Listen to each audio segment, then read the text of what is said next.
இது எனக்கும் உங்களுக்கும் ஒரு முக்கியமான அறிவுரை. சமூக வலைதளங்களில் இன்று பிறரை பற்றி எழுதப்படக்கூடிய வார்த்தைகளையும் பிறரை விமர்சிக்கக்கூடிய பதிவுகளையும் அவர் இப்படி இவர் அப்படி என்று தீர்ப்பு கொடுக்கக்கூடிய முறைகளையும் பிறரை தவறான முறையில் அருவருக்கத்தக்க கெட்ட தீய வார்த்தைகளை கொண்டு எழுதப்படக்கூடிய எழுத்துக்களையும் பதிவுகளையும் தான் பெரும்பான்மையாக பார்க்க முடிகிறது.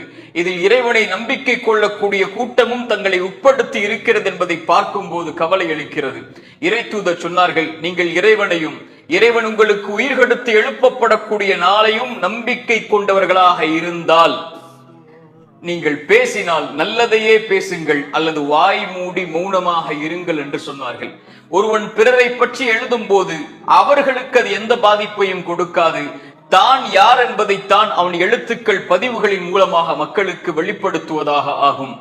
நாம் நல்லதையே பேசுவோம் அல்லது வாய் மூடி மௌனமாக இருப்போம். எல்லா நிலையிலும் நாம் இறைவனையும் இறைவன் நம்மை உயிர் கொடுத்து எழுப்புவான் என்ற நாளையும் நம்பிக்கை கொண்டவர்களாக இருந்தால் மட்டும்